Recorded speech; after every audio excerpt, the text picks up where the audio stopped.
example 3, fourth degree polynomial with integer coefficients that has roots of 3 minus 2i and 5i. So, what's wrong with that?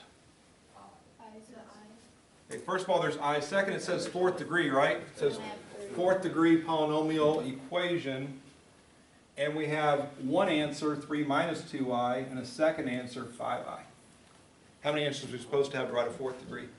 4 answers. So there's some stuff missing, right? So here's the deal with this. If there's an imaginary answer, if there's an I in your answer, then there's always 2 answers associated with that one answer. All right? The answer they give you and its conjugate. And here's what a conjugate is. 3 minus 2i, the conjugate is 3 plus 2i. The same real number, opposite signed imaginary number.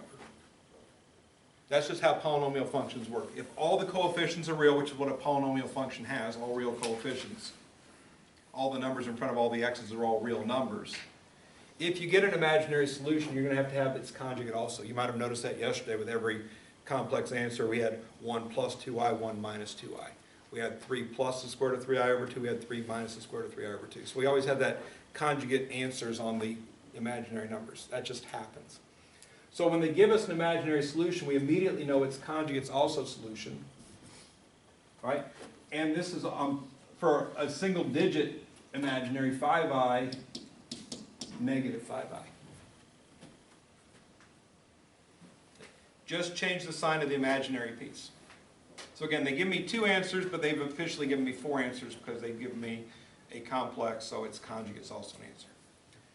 Now, keep in mind the same idea is happening here. If x equals this, x minus that is a factor. X minus this is a factor. X minus this, x minus this. Let me use different colors to see where all these things are coming from. So, if I'm taking this answer here, and I'm writing p of x equals, I'm going to get x minus 3 plus 2i. Take a moment to digest that before I move on to the next one. I'm subtracting the root. The root has 2 pieces, right? So I'm subtracting 3, the front piece, and I'm subtracting negative 2i, the second piece, minus 3 minus minus, so plus 2i. My other root in this of these 2 is 3 plus 2i, so again, x minus both pieces, so x minus positive 3 and x minus positive 2i.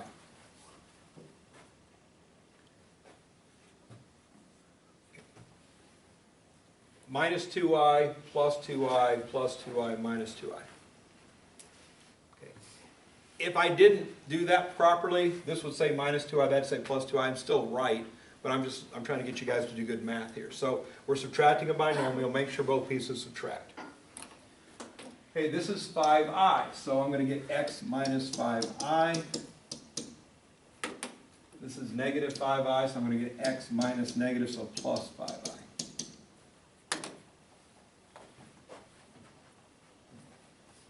So now, the 2 on the right I can do FOIL, right? So binomial, binomial, that's easy. These 2 here, though, I got a trinomial and a trinomial, so now I got to go through all this polynomial multiplication. X times everything, negative 3 times everything, 2i times everything. That's a total of 9 multiplications. So, if I do that, I'm going to take x, which is right here, I'm going to multiply times everything. That's going to give me x squared, positive, positive makes positive. Positive x times negative 3, different signs, negative 3x. Positive x times negative 2i, different signs, negative 2ix. Then I take negative 3 times everything over here. Negative 3 times positive x is negative 3x, different signs, negative. Negative 3 times negative 3, positive 9, same sign, positive. Negative 3 times negative 2i is positive 6i, same signs, positive. Oops, not done yet. And then finally, I've got 2i times everything over here. Positive 2i times x is positive 2ix. Positive 2i times negative 3, different signs, makes negative 6i. And positive 2i times negative 2i makes negative 4i squared. Before I move on to the other part, let me just decompose this for you a little bit. I want you to see something that always happens when you're doing these types of products. You always get an x squared, you always get something x and something x, you always get a real number, and you always get an I squared. Those 5 things are always there. Everything else has just I in it. So real, real, real, real I squared, and then I to the first, I to the first, I to the first, I to the first. All these first power I things, negative 2ix and positive 2ix, what happens to them? They cancel.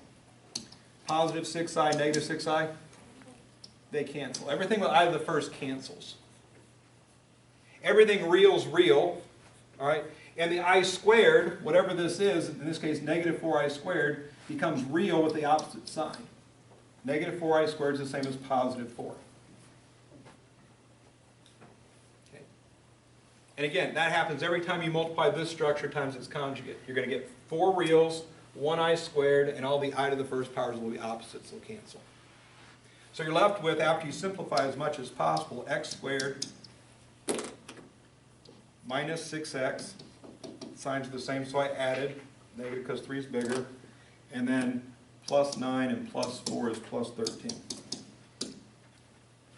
A pretty pleasant polynomial structure.